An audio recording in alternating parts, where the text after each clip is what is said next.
students.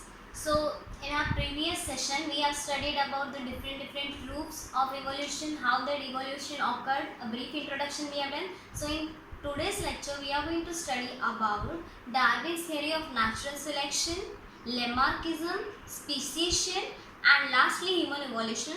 So I'm going to teach you one by one the different topics. So let's start with first Darwin's theory of natural selection. What it is? Darwin's theory of natural selection. So Charles Darwin, there was a scientist named as Charles Darwin had collected innumerable specimens of plants and animals, and depending upon the observations of the specimen, he published the theory of natural selection, which preaches the survival of the fittest. So this sentence means what? That Darwin was one scientist who used to travel all over the world. He was traveling and collecting different specimens of plants and animals. तो जब ये travel कर रहे थे तो उन्होंने different collect किए specimens, देखा सबका, तो उन्होंने एक idea put through किया कि जो organisms ये अपने nature में fittest है वही survive कर पाएंगे, बाकी सारे क्या हो जाएंगे, perish हो जाएंगे, which I mentioned before also. Okay. And for this purpose, Darwin has published a book title named as what? Origin of Species. इससे उन्होंने एक book बनाई थी Origin of Species करके. While explaining the concept, Darwin says that all the organisms reproduce prolifically, means they reproduce what? Very fastly, very in a pattern. Means see, one example I will tell you. Suppose human beings are there, so human beings will reproduce to form different offsprings. ऐसे offsprings बनते जाएंगे. अगर dogs है तो dogs से puppies बनते जाएंगे. ऐसे जो organism रह गया था nature में, उससे उसका जो species था वो आगे बढ़ता गया. जैसे कि एक example, एक suppose एक tree है, उस ट्री में फ्रूट्स लगे हुए, तो पर्टिकुलर कोई दो एनिमल्स हैं, एक एनिमल उसको ले पा रहा है, दूसरा एनिमल उसको नहीं ले पा रहा है अपने इससे, तो ये क्या हो गया कि वो फिर उसने बोला कि जाने तो मैं नहीं ले पाऊंगा, तो वो क्या हो जाएगा, फिट नहीं होएगा वहाँ पे. और जो दूसरा एनिमल था वो उस फ्रूट्स को ले पाया. मतलब क्या हुआ इसका, उन्हें खाना मिल गया, वो फिर उस environment में he was fittest, so he started living, reproducing. This how उसकी species बढ़ते गए.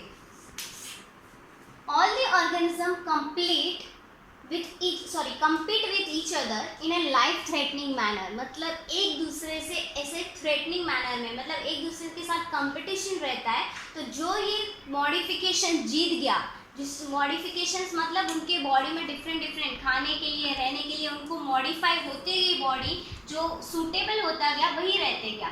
However, besides this, natural selection also plays important role because nature selects only those organisms which are fit to live and rest perish. ये सब होने के बावजूद nature उन्हीं को सिलेक्ट करता है जो यहाँ पे फिट हो सकता है, और बाकी क्या हो जाते हैं, पेरिश, बाकी सारे वैनिश हो जाते हैं. Sustaining a selected organism can perform reproduction and thereby give rise to new species with their own specific characters. तो जो organisms वहाँ पे select हो गए, वो selected, वो reproduce करते हैं, जैसे मैंने बोला, फिर ऐसे उनके generations बढ़ते जाते हैं. Thus, Darwin's theory of natural selection was widely accepted for what? Long duration. बहुत टाइम तक इसको accept किया गया था, बट धीरे धीरे उसमें कुछ थ्योरीज में ऑब्जेक्शंस उठाए, मतलब कुछ लिमिटेशंस थे. तो वही हम लोग देखेंगे कुछ ऑब्जेक्शंस क्या है. ये थ्री है. First one, natural selection is not the only factor responsible for evolution. मतलब ये जो बोला कि नेचर उन्हीं को सिलेक्ट करता है जो रह पाएंगे, ये सिर्फ एक फैक्टर रिस्पॉन्सिबल नहीं है, क्योंकि हमारे बॉडी में म्यूटेशन की वजह से चेंजेस आ गए, तो this is not only the factor. So it was an objection. Darwin did not mention any explanation about useful and useless modification. मतलब किसी की बॉडी में, स्पीशीज में, एनिमल्स में, ह्यूमंस में कुछ भी क्या था, मॉडिफिकेशंस जो थे उसके बारे में, उसके यूजफुल और यूजलेस पार्ट्स के बारे में कुछ नहीं बताया था. Third, there is no explanation about slow changes and abrupt changes. मतलब ये जो धीरे धीरे मॉडिफिकेशंस हुए उसका कोई एक्सप्लेनेशन नहीं आता, और ये जो सडनली चेंजेस होते थे उसके बारे में भी, abrupt मतलब सडन, उसके बारे में भी कोई एक्सप्लेनेशन नहीं था. Irrespective of all these objections, Darwin's work on evolution has been a milestone. भले ये ऑब्जेक्शन को बहुत अच्छा माना जाता है. So this is Charles Robert Darwin. He lived from 1809 to 1882. This English biologist proposed the theory of what? Evolution. He showed that all the species of living organisms have been gradually evolved over the period of thousands of years from common ancestors. कैसे पहले ancestors से ये सारे living organism आए. He proposed that principle of natural selection is responsible for what? This evolution. ये जो natural selection का principle के basis पे उन्होंने बताया कि evolution कैसे होता है. ये हो गया natural theory of Darwin. Now second topic we are going to study is what? Lamarckism. क्या पढ़ेंगे? Lamarckism. See. So Lamarckism. So one scientist named as Jean-Baptiste Lamarck proposed that morphological changes occurring in living organisms are responsible for evolution, and the reason behind those morphological changes is activities or laziness of that organism. He called this concept as principle of use and disuse of organism. इसका मतलब ये है कि Lamarck ने ये बोला कि ये पर्टिकुलर ऑर्गेनिज्म इवोल्यूशन के पीछे कैसे आ रहा है, क्या हो रहा है, या तो उसकी एक्टिविटीज़ की वजह से या तो उसकी लेजीनेस की वजह से. मतलब यूज़ करना और डिसयूज़ करना. मुझे पता है अभी आपको थोड़ा डाउट रहेगा कि क्या है, उसके एग्जाम्पल्स हम लोग देखेंगे तो it will be clear. See, this is an giraffe. Giraffe का लेमार्क का क्या मानना था कि पहले जिराफ की नेक इतनी बड़ी नहीं थी, वो नॉर्मली ट्रीज में से खा लेते थे लीव्स वगैरह. धीरे धीरे उनको बड़े टॉल ट्रीज में से खाना ट्राई किया, तो जैसे जैसे वो अपनी नेक राइज करने गए उनके जनरेशन वाइज जनरेशन क्या होता गया? मॉडिफिकेशंस होता गया. मतलब उन्होंने क्या किया? अपना यूज़ किया नेक का. मतलब ये यूज़ ऑफ ऑर्गन्स की वजह से इस तरह से मॉडिफाई हुआ और अब जिराफ की नेक बड़ी होती है. ऐसा किसका मानना था? लेमार्क का. सो एग्जाम्पल्स हम लोग देखेंगे. Further he said that neck of giraffe has become too long due to grazing on leaves of tall plants by extending their neck. जैसे अभी मैंने बोला, for several generation. Similarly shoulders of iron विथ. Iron विथ मतलब लोहार बोलते हैं ना, जो बार बार अपने मसल्स से आयरन को ये हैमर करते रहते हैं. तो वो क्यों होते हैं? क्योंकि हैमरिंग मूवमेंट्स की वजह से उनके मसल्स स्ट्रांग होते हैं. फिर उन्होंने एग्जांपल दिया था, wings of birds like ostrich and emu have become weak due to no use. क्योंकि वो हम अपनी विंग्स यूज ही नहीं करते, इसकी वजह से उनके विंग्स ये हो गए, वीक हो गए. Legs of the birds like swan and duck have become useful for swimming due to living in water. वो हमेशा वाटर में लिव करते हैं, इसकी वजह से उनके लेग्स स्ट्रांग हो गए. स्नेक्स ने अपने लेग्स का मॉडिफिकेशन लॉस्ट कर दिया है क्योंकि वो ज़्यादातर अपनी बॉडी बरोइंग हैबिट की वजह से यूज़ करते थे. So all this examples are types of what? Acquired characters. मतलब उन्होंने कैरेक्टर्स अपने अंदर लाए हैं and are transfer from what? One generation to another. ये सब किसका मानना था? लेमार्क का. So this is called as theory of inheritance of acquired characters of what? Lamarckism. समझा? अभी देखो. So development of organs due to specific activities और that degeneration due to no use. या तो पूरी तरह से यूज करना, उसमें फिर मॉडिफिकेशन आना, या तो बिल्कुल यूज नहीं करना. It was widely accepted but transfer of this characters from generation to generation was rejected. ये माना गया कि चलो मॉडिफाई हुआ रहेगा, लेकिन ये कैसे हम लोग मान सकते हैं कि ये नेक टॉल होते गया ट्रीज में इसकी वजह से? बट एक्चुअली ऐसा नहीं था. अभी जैसे कि आयरन स्मिथ के मसल स्ट्रांग है, ज़रूरी नहीं कि आयरन स्मिथ के ऑफस्प्रिंग के भी मसल स्ट्रांग हो गए. मतलब ये जो उसके मसल स्ट्रांग होना वो बिकॉज उसकी फिजिकल एक्टिविटीज़ की वजह से स्ट्रांग हुए थे, हैमरिंग मूवमेंट.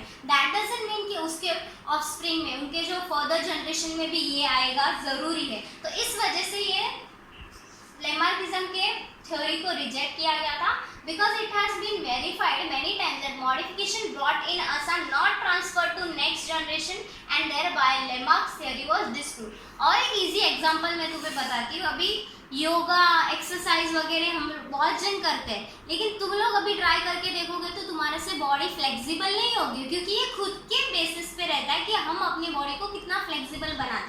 इसका मतलब ये नहीं कि वो आगे के जनरेशन में उनके ऑफस्प्रिंग्स, उनके बच्चे सो भी वो उनको भी इतने फ्लेक्सिबल होंगे. It is about our physical activity. So that's why it is not transferred from one generation to another. That's why this theory was disproved. The living organism spelling is missing, can transfer the characters which it has acquired to the next generation. This is called what? Ancestry of acquired characters. वो characters next generation को कर सकते हैं transfer, उसे बोलते हैं ancestry of acquired characters जो हमें मिलते हैं. अभी हम लोग लेमार्क के बारे में पढ़ेंगे.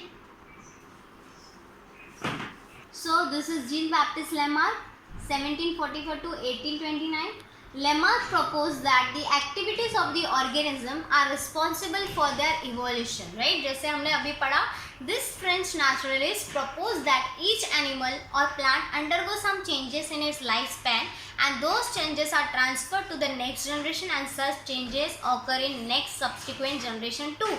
But this theory was what? Approved. So if short note comes, first you will write the definition, कैसे कैसे Lamarck ने क्या बोला था, ये first paragraph you will write. Then you will write the examples of giraffe, iron smith, emu and snake. Then you will say why this theory has been disproved. Okay, so this was full about Lamarckism. So now we are going to study about what? Speciation. Speciation means what? Formation of new species of plants and animals is the effect of evolution.